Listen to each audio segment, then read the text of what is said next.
All right, man, peace. I did a video a while ago with Mr. Doc Rivers, the current head coach of the LA Clippers, basically implying that he feels as if they have the inroads, they have an inside track on acquiring Kawhi Leonard after this season. Well, let me say this. With the start with which the Toronto Raptors have gotten off to, should they get to the NBA Finals and potentially even win the Finals, I think that Kawhi Leonard will most likely re-sign with the Toronto Raptors. But if he were to leave that team, I think that the team that he would fit in best with and would most likely sign with are the LA Clippers, because it would provide basically the best of both worlds. He'd be able to play in LA, and he will not have to team up with LeBron James, which it seems as if most of the best players in the NBA don't want to do, at least as of right now. And it would allow him to once again try to assert that he is the best player in the NBA, especially in the aftermath of potentially leading the Toronto Raptors deep into the playoffs or to the finals. But we're going to find out. As of right now, the Clippers have gotten off to a great start, as we can see in the large photo right behind Miss Molly Kerem. They're finally starting to give Tobias Harris, the standout small forward of that squad, some of the attention that he richly deserves, because he is having a great season.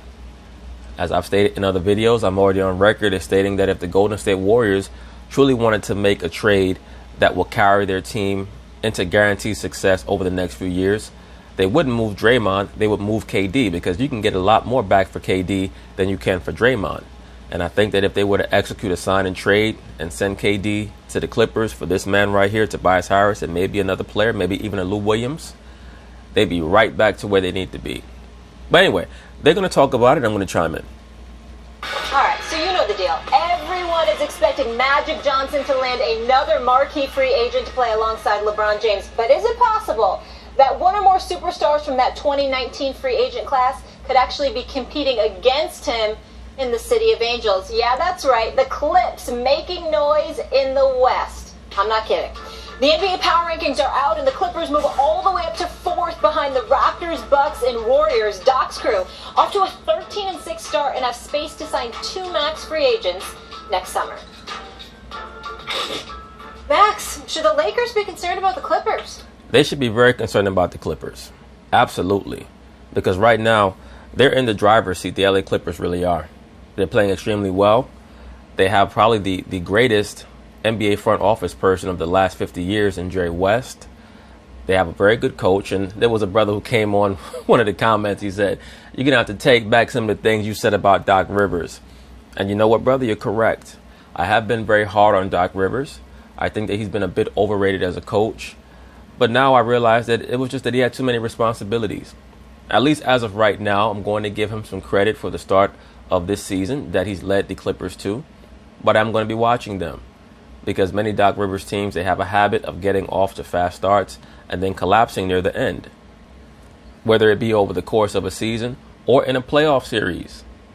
Please keep in mind, once again, he's been the coach on 2 teams that have given out 3-1 leads. Both the Orlando Magic, I believe that it was either in 2001 or 2002, they gave up a 3-1 lead to the Detroit Pistons, led by Chauncey Billups and Ben Wallace. And he also was the head coach of that LA Clippers team in 2015 that gave up a 3-1 lead to the Houston Rockets. That was the Clippers team that had Chris Paul and Blake Griffin, and they truly thought that had they been able to get to the third round, the Western Conference final round, that they would have been able to defeat the Warriors. I seriously doubt it, but that's how they felt. Doc was also the coach on that Boston Celtics team in 2010 that gave up a 3-2 lead to the LA Lakers. Of course, those 2 games were in LA. Point being is this: Doc is a good coach. I don't think that he's a great coach. I think that he's been a bit overrated, but I'm going to give him credit for how they started off this season. So for that brother who was trying to give me a hard time, brother, you're correct. I'll take the L on this one for now. For now. Yes, they should. What has happened with the Clippers is they acquired the greatest executive in the history of modern basketball. I agree. By far, in Jerry West. And I'm sick, like, you hear a lot of stuff in the industry, well, it was really coincidence that West was here with it. Really, every single time? I agree. I'm not somebody who's a huge fan of that concept of a coincidence. I think that everything happens for a reason. Certain people are just not astute enough to figure out why. But if you're a Jerry West and you go from building the Showtime Lakers to building the Shaq and Kobe Lakers to building that Memphis Grizzlies franchise with Pau Gasol. Then you build the Kobe Gasol Lakers. Then you build the Golden State Warriors with Steph and Clay. I mean, everywhere this man goes, he brings success. And I've seen a pretty astronomical leap in a very brief period of time with this LA Clippers franchise. And the Lakers overtake the Celtics as by far the most important franchise in basketball. Under Jerry West's watch, he goes to Memphis. They make the playoffs perennially. He goes back to LA. They win championships again. He goes to the Golden State Warriors. They become the dominant franchise in basketball in this era. He goes to the Clippers. And that year, not 3 years later, you blink, and they're alone in first place in the Western Conference. For now. I mean, of course, it's not going to last, but the Jerry West effect is irrefutable. And with Doc Rivers not having to worry about personnel and all this nonsense, I didn't think he was a good GM. He wasn't. There are very few coaches that actually can do both jobs. We are reminded, oh yeah, Doc Rivers is a great coach. So they have a great executive, a great... This dude, Montrezl Harrell, I remember when he was with the Rockets, and I was surprised that Houston gave him up. I mean, of course, he was involved in the Chris Paul trade. But I thought that he was a player with a lot of potential back when he was with the Rockets. So I'm not surprised to see the impact that he's having on the Clippers right now. Great coach, and now look at this roster, Stephen A. There are no name brands, really. Gallinari and guys like that, Tobias Harris, all good players, kind of middle-of-the-pack players at their position. You know what that's supposed to be? It's supposed to be a middle-of-the-pack team. But because it's Jerry West eyeing the talent and seeing what they can do and can't do and getting the right pieces, and it's Doc Rivers coaching them up, they're better. Now think about this. Stephen A., you've made the point many times. Playing with LeBron James, it's a mixed bag for a lot of players because it's always going to be LeBron James's show. Now, and he's always going to be the one that gets all the credit while you get all the blame. As of right now, they're trying to give all the blame to Brandon Ingram. Now, we've heard from Kawhi Leonard, or around Kawhi Leonard. It has been widely reported. He's not sure about playing with the Lakers. Like, Clippers aside, he didn't know about the Lakers spotlight. And then you add to that LeBron James's team. Or maybe it's not that Kawhi Leonard does not want to play in the LA Lakers spotlight. Maybe it's just that he does not want to play with LeBron James. Maybe that's what it is, Max Kellerman. Now you look at the Clippers. Oh, that's a healthy, functional organization with a great executive and a great head coach, and they're playing winning ball, and it could be my team. Kawhi could be heading for the Clippers, and he's not the only one. Yes, the Lakers need to be concerned about not crosstown rivals, they play in the same building, about their co-tenants at Staples Center. The fact that they're co-tenants is why I'm not there. If Doc Rivers was coaching the Lakers, perhaps, if the Lakers weren't sharing the same arena in the same city with the Clippers, perhaps, but I really, really think that even though you have players that are a bit different and that don't want that paparazzi kind of atmosphere and that shine, I don't believe that you have today's modern day player that wants to be so flagrantly second fiddle, which you unquestionably will be in Lakers, in LA. It's just a different ambiance. Look, man, you're doing afternoon drive there for 5-6 years. Okay, my radio show airs on 710 ESPN LA right now. That's one of the markets that I'm in. I'm out in LA all the time. It's just a different buzz, man, a different sizzle. And I think that thing resonates. Also, I think that what the Clippers have done, because they've looked good thus far with a bunch of middle-of-the-road players. I love Montrezl Harrell. I think he's the modern-day Dennis Rodman. Lou Williams might win 6. Now, Stephen A. Smith, that's saying a lot, bro. And I've heard Stephen A. Smith make that comparison before. I think that a lot of times Stephen A. Smith makes statements and he does not quite understand what he's saying. Dennis Rodman is one of the top 10 natural athletes to ever grace an NBA hardwood floor. Like, he could have been a decathlete. Sixth man of the year, where he's averaging nearly 18 a game. Gallinari shooting 45% from 3-point range. He's averaging 18 a game. He can play. They got a bunch. Tobias Harris never played. Right now, the LA Clippers, they have the type of team that could win 50 games, of course, make the playoffs, and maybe win one round. Would it shock me if they lost in the first round? No, it would not. But as of right now, that's the team that I see. When you see those type of teams that have about 3 or 4 guys averaging 18 and above, you know, that's normally what I expect from them. Because the history of the NBA shows that, I mean, outside of the 2004 Detroit Pistons, basically every other team has to have a superstar to win a championship. They're plays defense. first, though. Are you shocked they're first? I'm shocked, but the bottom line is that I think it's a testament to Doc Rivers, Yep. the fact that Doc Rivers, and I spoke to him a couple of times over the last several weeks, he loves coaching this team, okay? Yeah, because he has no divas in the locker room. That's why. He has no Chris Pauls and no Blake Griffins fighting over who's going to be the preeminent superstar on the team. So you don't have to coach stars. I get all of that. But I really, really believe that ultimately Magic Johnson is going to move somebody. I personally believe it should be Brandon Ingram and Lonzo Ball. Well, we already know if Magic Johnson does make a huge trade, it's going to involve Brandon Ingram because the media is in the process of trying to make Brandon Ingram the fall guy and play the blame game with him because it's never LeBron James' fault. Nothing is ever his fault. So they're checking the metrics and they're saying that the lineup of LeBron out on the floor with Brandon Ingram is not working out too well. Why is that? Because Brandon Ingram actually plays a lot like LeBron James. When he catches the ball, he does not make quick movements. He holds it. He scans the floor. He takes 3, 4, 5 dribbles before he does anything with it. And that's why a player like that does not particularly fit in well with LeBron. I think they should be traded. I think you've got to get a bona fide shooter up in there. I think the only 3 dudes that, and I love JaVale McGee and the way he's played this year. Let me be very clear. And I love the acquisition of Tyson Chandler. But I think the only 3 players, I'm not thinking about them because I think they're going to be there. But I think the only players that should be safe is LeBron with Kuzma. Well, we know that LeBron's going to be safe. He has a no-trade clause. I mean, what are you talking about, brother? And Josh Hart. Yeah. And you might want to give up Josh Hart if you had to get a Bradley Beal, but I don't think you should. So you would give up Kuzma if you... Josh Hart, at best, is going to be a 7th man in the NBA. That's all he's ever going to be. Josh Hart cannot shoot at all. If you had to, too. I'm just saying, but for me personally, I like those 3. I think you got to move Ingram. And to me, Ingram is not the right fit. We're on the exact same page. And I think if Magic makes that move, I think if Magic makes that move, I think that makes L.A. more exciting because right now, Max, you brought this up months ago. Right now, it's about how much am I going to enjoy playing with these Lakers? The brand of basketball. LeBron is like 34 years old, and he still looks around in the stadium after he makes a basic jump shot to get approval from the crowd. Matters. It's not just the sizzle. It's not just the paparazzi kind of atmosphere. It's not just those bright lights at Staples Center. You know, you gotta want to play a certain style of basketball, a certain brand of basketball, and I think Magic's gonna have to make that move. Here's the thing: it's not that the Lakers aren't going to be great. There's a real chance that they will be. They have LeBron James. Mm-hmm. That's not the issue. How sustainable is it? How much longer will LeBron be great? Obviously, they have a window with him where they have to try to win in that window. Versus how sustainable is what the Clippers have going. Like if they get Kawhi Leonard, he's in his mid-20s. Absolutely. Great points, Max Kellerman.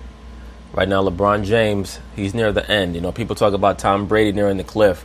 LeBron James is nearing the cliff. I did a video about this a while ago. I think it's called LeBron James About to Fall Off. Of course, all his fanboys got upset. If you watch LeBron James play, you can see that he's in that area in his career where he's still going to be great. You know, this year, next year, probably the year after that. But you're going to see a marked drop-off in LeBron James. I mean, right now, he's playing far better defense than he played last year because he has great help on the back line with Tyson Chandler and JaVale McGee. So it allows him to do what he really wants to do, which is just stand there, rove, and do certain things. But you're going to see a market drop-off in LeBron, I would say, in about a year and a half or so. And if you're a Kawhi Leonard, why do you want to be bothered with that? You could stay in Toronto and lead the team. They have far better personnel and a better GM. He's still. Yeah. Like Kawhi might be, we'll see about injuries and stuff, but Kawhi might take you for the foreseeable future. And the organization of the structure of the organization, it's not that Magic hasn't done an excellent job, I believe he has.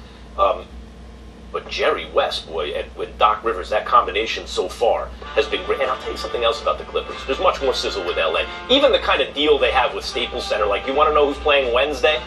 It's the Clippers. You want to know who has the prime time slots? It's the Lakers at Staples. But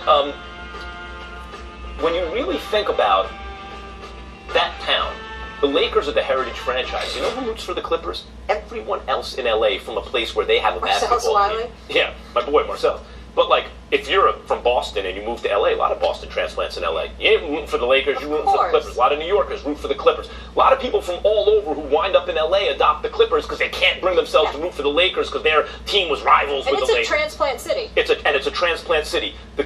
Let me say this also before Max Kellerman continues, because he's making very good points. Even though I agree that if Kawhi Leonard were to leave Toronto and sign with an LA team, it would most likely be the Clippers over the Lakers. I think that the league would actually prefer that Kawhi stay in Toronto because it provides better balance overall for the NBA to have a superstar of his caliber in the Eastern Conference, especially in the one Canada team. Clippers have never made a move on the Lakers. I'm telling you, Lakers will always be number one. But I saw this town, New York, flip from Yankees to Mets briefly in the 80s when they had that great team. Yes. Don't think it can't happen. Well, agreed. Well, at least temporarily. As the other native New Yorker, or the primary, because I'm your elder, I'm older than you, bro. Let me assure you this. I don't know what the hell you talk about, unless you've been hanging with Don Juan LaGreca in New York City. It ain't too many transplant Yankee fans that went to the Mets. Hell no. That's not what he stated. What he stated was that from the mid to late 80s, New York became a New York Mets town. That's what he said, Stephen A. Smith. You know what, Stephen A.?